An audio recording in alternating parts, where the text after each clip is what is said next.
Holy butts, guys, did you see what I saw during E3? Ubisoft's E3 presentation, and I don't mean how bad it was. Why do they think we care about music and mediocre actors more than games at a game convention? What? But anyway, no, I'm talking about Assassin's Creed Black Flag 2 Roman Boogaloo Greek Edition. And what really freaks me out and is super interesting is this bit of gameplay here. Word has already spread of you sinking those ships. Whoa, did you see that? Back it up a little bit, show it again. Word has already spread of you sinking those ships. There's a price. Do you see these two people walking through the street casually? And those little insignificant guys are the subject of today's video because they are loaded.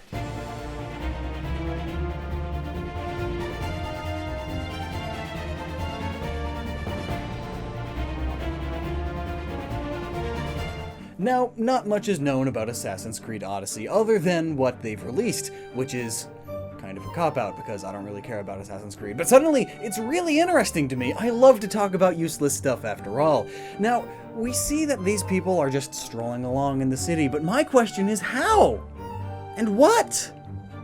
If I was the assassin, I would immediately strip them down and make them run for it.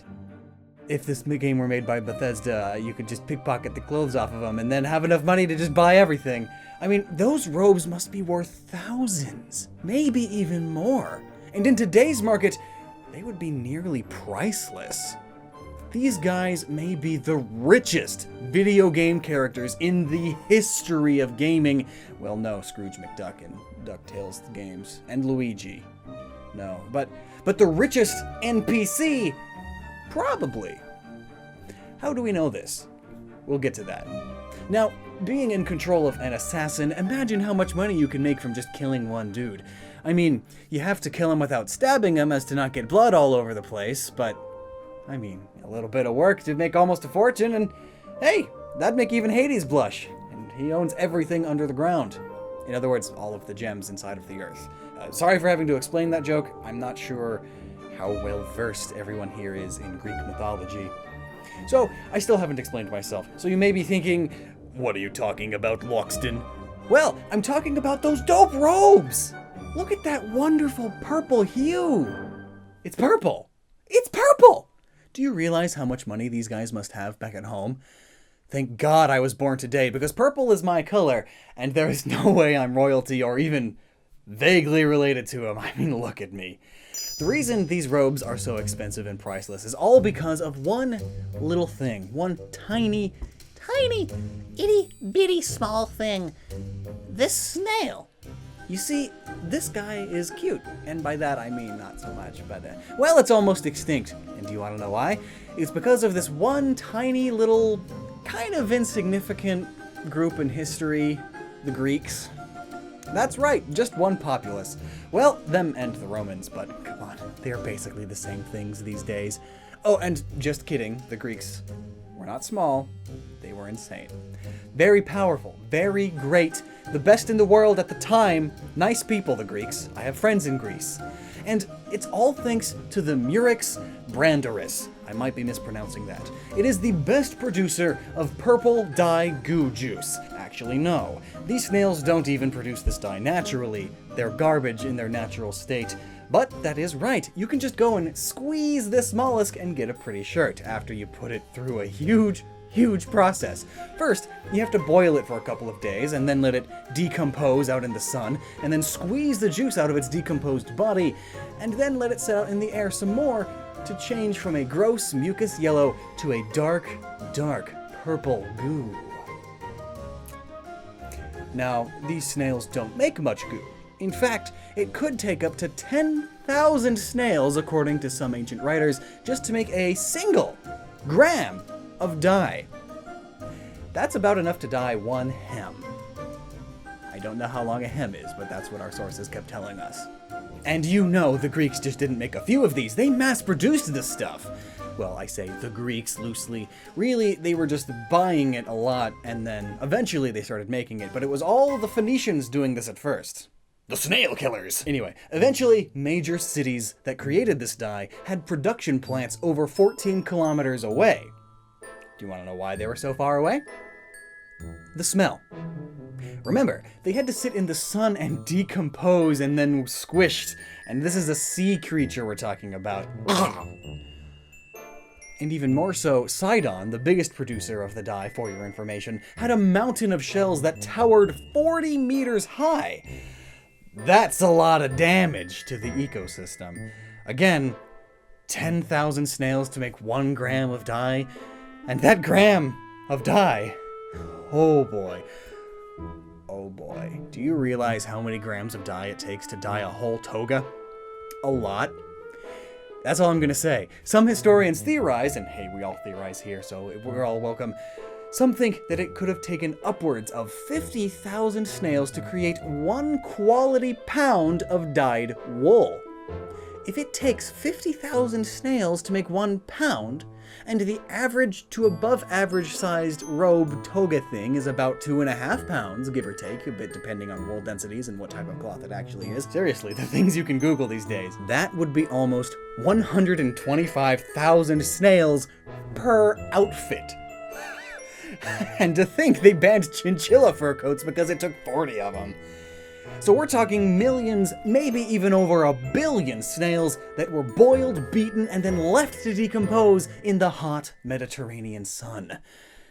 And back to the problem, the snail was hunted to near extinction. So, you know, it's scarce. So in other words, very limited supply. Very high in demand, which of course, ups the price. I don't know what that motion has to do with uppin' and uppin', but squeezing and moving up. Blah. In fact, it's theorized by historians that a robe that was dyed purple could cost upwards of 150,000 denaries. About 3 pounds of gold coins. And I know some of you history nerds may say, hey, denaries, that's Roman currency, not Greek. And hey, I mean, it's all Greek to me. And when in Rome, failed to continue as a society. But curiously, all of the research and recorded history of this dye is written down in denaries, so I guess it's just because that's the currency of the winning side, and we all know that victors love to write about history. Did you know that 3 pounds of gold is almost $60,000 in our current year? Current year being 2018. Someone's going to watch this in like 6 years when gold has crashed harder than crypto. But if we take a look at our numbers, 125,000 snails being required to make 1 fancy toga. So we do a little math, and that means it takes about 41,700 denarius per pound, which is pretty close to what some of the ancient writers stated. Them stating that about per pound, a pound of dyed wool would send you back about a pound of gold or more. It tended to be worth a little bit more than its weight in gold, which at the time was a lot. But if we go price per snail, that's about 0.83 denaries per little mollusk.